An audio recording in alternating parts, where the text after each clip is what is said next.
السلام علیکم ورحمۃ اللہ وبرکاتہ۔ بسم اللہ الرحمن الرحیم، والصلاة والسلام علی سید المرسلین وعلی آلہ وصحبہ اجمعین، اما بعد۔ مختصر درس حدیث کی نشست کے ساتھ خلیق الرحمن آپ سے مخاطب ہے۔ آج کی حدیث کا تعلق صحیح مسلم سے ہے، 2750۔ یہ جو ترقیم ہے یہ فواد عبد الباقی کی ہے، جبکہ جو ترقیم میں شاملہ ہے اس کے مطابق حدیث جو ترقیم ہے یعنی حدیث نمبر 6966۔ اس کے جو راوی ہیں وہ حضرت حنظلہ ہیں۔ حنظلہ مشہور صحابی ہیں۔ جب بھی حنظلہ آپ پڑھتے ہیں تو کئی دفعہ آپ کے ذہن میں آ جاتا ہوگا جو ان کا ایک مشہور جملہ ہے، نافق حنظلہ، نافق حنظلہ، حنظلہ منافق ہو گیا، حنظلہ منافق ہو گیا۔ کیا کمال صحابہ کا ایمان تھا، ہم وقت ان کو اپنے ایمان کی فکر رہتی تھی۔ یہ وہی حنظلہ ہیں اور وہی حدیث ہے آج کی اس نشست کا موضوع۔ حضرت حنظلہ جو ان کے والد ہیں ان کا نام ربیع ہے۔ اس کو ربیع بھی پڑھا گیا ہے اور ربیع بھی پڑھا گیا ہے، ٹھیک ہے۔ آگے لفظ ہے الاسیدی، اس کو اسیدی بھی پڑھا گیا ہے اور اسیدی بھی پڑھا گیا ہے۔ تو عن حنظلہ بن الربیع یا عن حنظلہ بن الربیع، الاسیدی یا الاسیدی۔ اللہ اکبر۔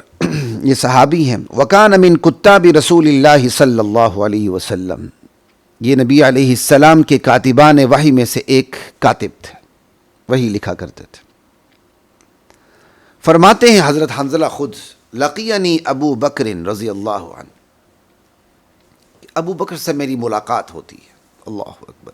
اور ایک روایت میں ہے کہ ابو بکر سے اس حالت میں ملاقات ہو رہی کہ حضرت حنظلہ رو رہے ہیں، تو صحیح مسلم کی روایت میں رونے کا ذکر نہیں ہے، ٹھیک ہے۔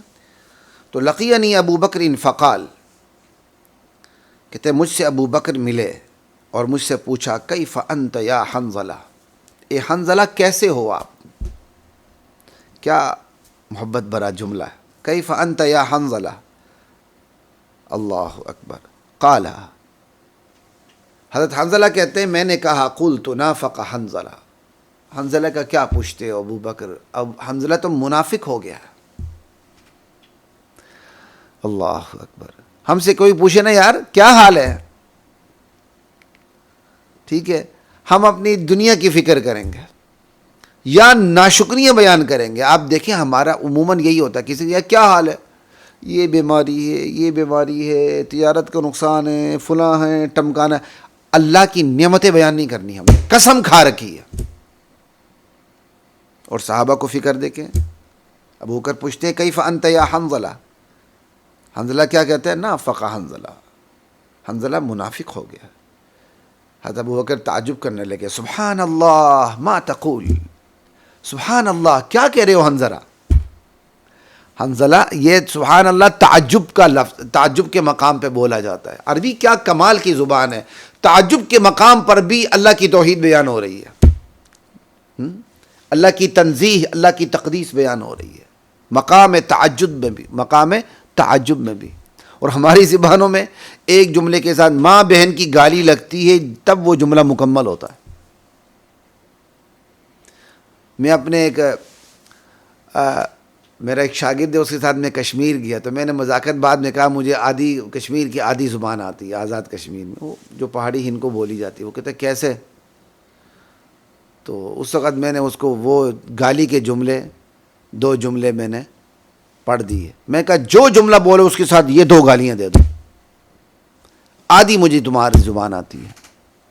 جس طرح ہمارے سرائکی بھائی پوچھتے نا، وت کھایا تو وت پیا تو وت ٹر پیا، یہ لفظ وت ہر جگہ لگتا ہے، ٹھیک ہے۔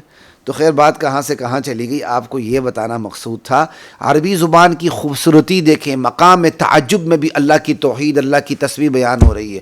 سبحان اللہ ما تقول، حنظلہ سبحان اللہ کیا کہہ رہے ہو، کیا کہہ رہے ہو یہ۔ قال، حنظلہ کہتے ہیں میں نے کہا قلت، میں نے کہا نکون عند رسول اللہ صلی اللہ علیہ وسلم یذکرنا بالنار والجنہ، ہم نبی علیہ السلام رسول اللہ صلی اللہ علیہ وسلم کی مجلس میں ہوتے ہیں اور آپ صلی اللہ علیہ وسلم جنت اور دوزخ کی یاد دلاتے ہیں، جنت اور دوزخ کی باتوں کے ذریعے ہمیں نصیحت فرماتے ہیں. یذکرنا بالنار والجنہ، تذکیر بالنار والجنہ کرتے ہیں، جنت کی ترغیب اور جہنم سے ترہیب. ایمانداری سے بتائیں، آج کیا ہماری مجلسوں میں یہ باتیں؟ علماء کی مجلسوں میں نہیں ہیں. علماء نے جن جن موضوعات کو پکڑا ہوتا ہے انہی موضوع کو لے کر پکڑتے ہیں. ختم نبوت والے صرف ختم نبوت کو، صحابہ والے صرف صحابہ کو، توحید والے صرف توحید کو. لیکن اسی توحید کو اللہ تعالیٰ دائیں بائیں جنت جہنم کو رکھ کے بیان کرتے ہیں. ہم جنت جہنم کو بیان کرنے کے لیے تیار نہیں ہیں. ہم نے جنت جہنم کو صرف چند واعظوں کے حوالے کر دیا جو من گڑت روایات کے ذریعے جنت جہنم کا نقشہ سامنے پیش کرتے ہیں. تو پھر علماء سے گلے تو ہوں گے. تو خیر، اللہ کے نبی جنت اور جہنم کے ذریعے صحابہ کی تربیت فرمایا کرتے تھے. کہا ہم اللہ کے رسول کی مجلس میں ہوتے ہیں، آپ ہمیں نصیحت فرماتے ہیں جہنم کی سے ڈرا کے، جنت کی ترغیب دے کے. حتیٰ کأنہ رأی عین، یہ رأی عین بھی پڑھا گیا ہے، ٹھیک ہے جی. حتیٰ کأنہ رأی عین، اگر ہم رأی عین پڑھیں گے تو یہ مفعول مطلق ہوگا، اس کا فعل محذوف ہوگا، فعل محذوف کا مفعول مطلق، ٹھیک ہے. کأنہ نری اللہ رأی عین یا کأنہ نری الجنۃ والنار رأی عین. آپ جنت اور جہنم کو ایسے یاد دلاتے تھے ایسے یاد دلاتے ہیں نبی علیہ السلام کہ گویا ہم جنت جہنم کو اپنی آنکھوں سے دیکھ رہے ہیں. کأنہ رأی عین. فإذا خرجنا من عند رسول اللہ صلی اللہ علیہ وسلم، جب ہم اللہ کے رسول کے پاس سے نکل آتے ہیں، عافسنا الازواج والاولاد والضیعات، تو پھر ہم مشغول ہو جاتے ہیں کس میں؟ عافسنا، عافس یعافسو، مزاولت کا نام کشتی کرنے کے لیے معنی میں آتا ہے، یعنی مشغول ہونا، ٹھیک ہے نا.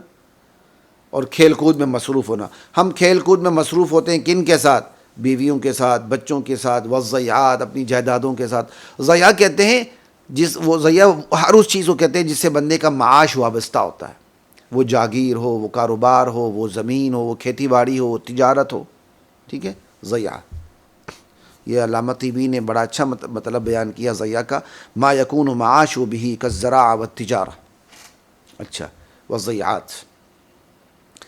تو ہم اللہ کے رسول کی جب مجلس سے نکل کے باہر آتے ہیں تو اپنی بیوی بچوں میں اور اپنے کاروبار میں، اپنی کھیتی باڑی میں مشغول ہو جاتے ہیں، ٹھیک ہے. فنسینا کثیرا، ہم بہت کچھ بھول جاتے ہیں. جنت جہنم اللہ کی یاد ہمیں پھر وہ نہیں رہتی جو رہنی چاہیے. فنسینا کثیرا، ہم بہت کچھ بھول جاتے ہیں. قال ابو بکر، اللہ اکبر. قال ابو بکر، ابو بکر رضی اللہ تعالی عنہ حضرت حنظلہ کی بات سن کے فکر میں پڑ جاتے ہیں. کہتے ہیں فواللہ انا لنلقى مثل هذا، اللہ کی قسم ہم بھی اسی صورتحال سے دوچار ہوتے ہیں. صرف اپنی بات نہیں کی، عمومی بات کی، ٹھیک ہے. اس میں حضرت حنظلہ کے لیے تسلی کا سامان بھی ہے. انا لنلقى مثل هذا، یا تسلی کا سامان نہ بھی ہو تو صرف حضرت ابوبکر کی فکر جو ایک عمومی انہوں نے بات پیش کی کہ بھائی ہم یہ حنظلہ جو تمہاری سچویشن ہے، جو تمہاری صورتحال ہے، جس صورتحال سے تم دوچار ہو، کہ اللہ کے نبی کی محفل میں ہماری کچھ اور کیفیت ہوتی ہے، جب ہم باہر نکل آتے ہیں تو ہماری کچھ اور کیفیت ہوتی ہے، ہم بیوی بچوں میں، کاروبار میں، کھیتی باڑی میں مشغول ہو جاتے ہیں. یہ اس صورتحال سے تو ہم سب دوچار ہیں. اب سوال یہ کہ حنظلہ نے اس کو منافقت کیوں کہا اپنے بارے میں کہ حنظلہ منافق ہو گیا؟ کہتے ہیں ہماری جو کیفیت رسول اللہ کی مجلس میں ہوتی وہ باہر آ کے نہیں ہوتی. اس کو انہوں نے اپنی فکر سے، غایت فکر سے انہیں شبہ ہو گیا، پریشانی لاحق ہو گئی، کہیں یہ منافقت تو نہیں کہ رسول اللہ کی مجلس میں ہمارا ایمان کا لیول کچھ اور ہوتا ہے، باہر آتا ہے تو ہمارا لیول ایمان کا لیول ڈاؤن ہو جاتا ہے، کہیں یہ منافقت تو نہیں؟ یہ فکر پڑ گئی. مخلص مومن کو اپنے ایمان کی فکر پڑی رہتی ہے، وہ اپنے بارے میں سوچتا ہے. اور جو منافق ہوتا ہے وہ مخلص ایمان مومنین پر کیچڑ اچھالتا ہے، جیسے دشمنان صحابہ پر کیچڑ اچھالتے ہیں اور خود سب سے بڑے زندیق اور مرتد ہیں. یہ مخلص صحابہ تھے، ان کو اپنے ایمان کی فکر پڑی رہتی تھی.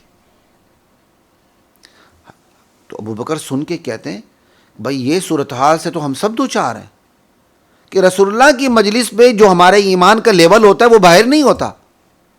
اللہ اکبر. فانطلقت انا وابو بکر حتی دخلنا علی رسول اللہ صلی اللہ علیہ وسلم. دونوں مسلم بھائی ابو بکر اور حنظلہ دونوں مل کے نبی علیہ السلام کے پاس چلے جاتے ہیں. اچھا فانطلقت انا وابو بکر، یہاں فانطلقت انا ابو بکر کا عطف تو ضمیر مرفوع متصل پہ پڑ رہا ہے، جس کی تاکید ضمیر مرفوع منفصل انا کی طرح انا سے لائی گئی ہے.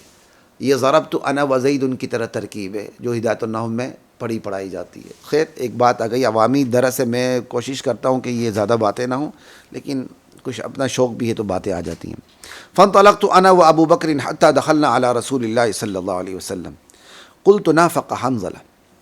کہتے ہیں میں اور ابو بکر سیدھے نبی علیہ السلام کے پاس حاضر خدمت ہوئے کہ اپنی یہ کیفیت بیان کریں، اور جا کے پھر میں نے کہا نافق حنظلہ، یا رسول اللہ حنظلہ منافق ہو گیا.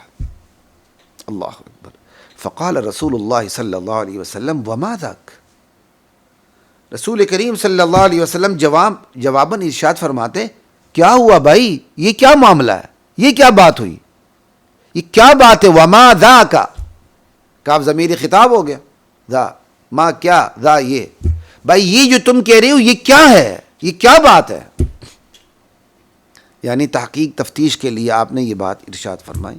جیسے اوپر حضرت ابو بکر صدیق نے کہا تھا ما تقول حنظلہ، تم کیا کہہ رہے ہو، اسی طرح یہ وما ذاک، یہ کیا بات ہے، یہ بات کیا ہے ذرا بتاؤ تو صحیح. یعنی اب اس کی کیا مطلب، اس کی وضاحت کیا ہے. وما ذاک یہ کیا بات ہے، اس کی اب وضاحت اللہ کے نبی اس لفظ سے استفسار فرما رہے ہیں. قلت، حضرت حنظلہ کہتے ہیں میں نے عرض کیا یا رسول اللہ نکون عندک، اللہ کے رسول ہم آپ کے پاس حاضر خدمت ہوتے ہیں. تذکرنا بالنار والجنہ، آپ ہمیں نصیحت فرماتے ہیں، واعظ فرماتے ہیں جنت اور جہنم کے ذریعے، جہنم سے ڈرا کے جنت کی ترغیب دے کے، جنت اور جہنم کے مناظر سامنے رکھ کے آپ ہماری تذکیر فرماتے ہیں، ہمیں واعظ فرماتے ہیں. حتیٰ کأننا رأی عین، یہاں تک کہ ہم جنت اور جہنم کو گویا آنکھوں سے دیکھ رہے ہوتے ہیں. ہمارے ایمان کا لیول یہ ہوتا ہے گویا ہم جنت اور جہنم کو آنکھوں سے دیکھ رہے ہوتے ہیں.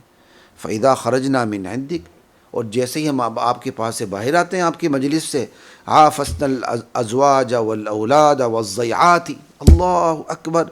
پھر ہم مشغول ہو جاتے ہیں اولاد میں، ازواج میں، کاروبار میں، کھیتی باڑی میں جو اپنی مشغولیات ہیں. نسینا کثیراً، بہت کچھ بھول جاتے ہیں. یہ نسینا آفستہ سے بدل اجتمال ہے. یہ میں نے گرامر کی بات کی، کسی کو بات سمجھ آ جائے تو بہت اچھی بات ہے، ورنہ کوئی ایسی بات نہیں ہے. بلکہ بعض نسخوں میں ونسینا کثیراً بھی ہے، ٹھیک ہے، تو پھر بدل اجتمال نہیں بنے گا. اللہ اکبر. میرے سامنے یہ دونوں نسخے ہیں. اچھا جی. فقال رسول اللہ صلی اللہ علیہ وسلم، آپ صلی اللہ علیہ وسلم نے ارشاد فرمایا. پہلے ہی سن لیں، آپ نے یہ ارشاد 3 مرتبہ فرمایا. ایک تشریح یہ بھی کیونکہ آخر میں لفظ 3 مرات آ رہا ہے، ٹھیک ہے. فقال رسول اللہ صلی اللہ علیہ وسلم، یہ 3 مرات اس کا تعلق اوپر قال رسول اللہ سے ہوگا، ٹھیک ہے. تو آپ نے 3 مرتبہ ارشاد فرمایا. کیا ارشاد فرمایا؟ والذی نفسی بیدی. 3 مرتبہ آپ نے یہ ارشاد فرمایا، اس ذات کی قسم جس کے ہاتھ میں میری جان ہے.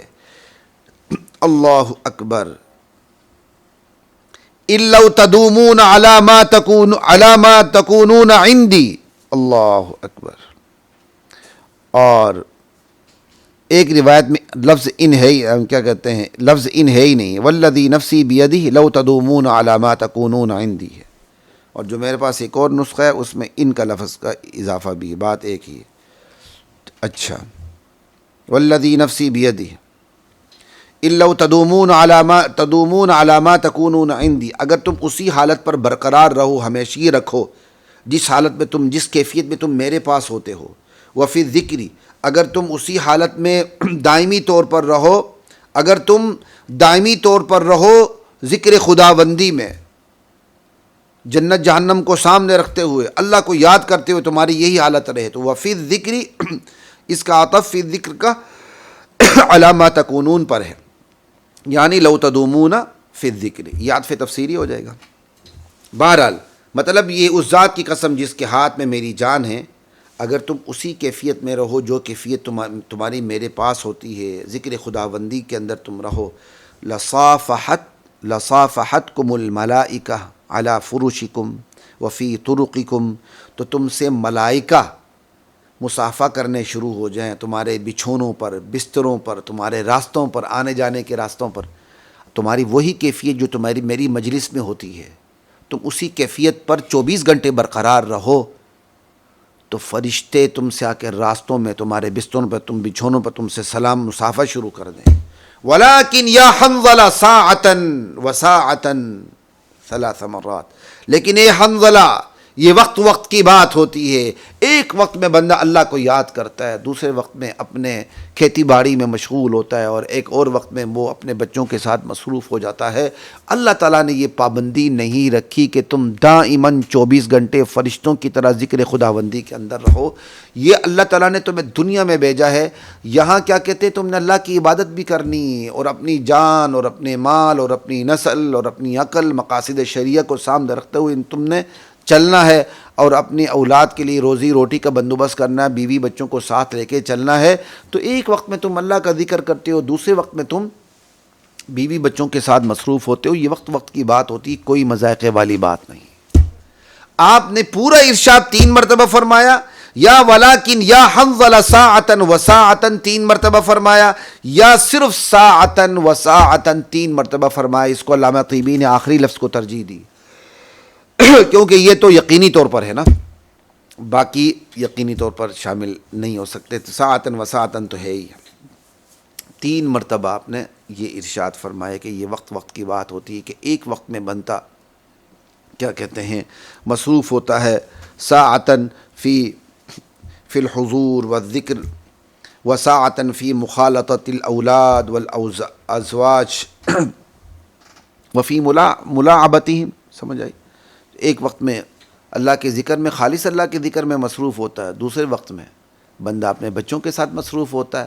اگر بچوں کے ساتھ مصروف ہوتے ہوئے بھی نیک نیتی رکھے، نیک عمل رکھے، تو بھائی وہ بھی بالواسطہ عبادت ہے، ٹھیک ہے؟ یہ اللہ کا بہت بڑا کرم ہے کہ اللہ تعالیٰ نے ہمارے جو نفسانی ضروریات ہیں ان کو بھی اللہ تعالیٰ نے عبادت قرار دیا ہوا ہے بالواسطہ، ٹھیک ہے جی؟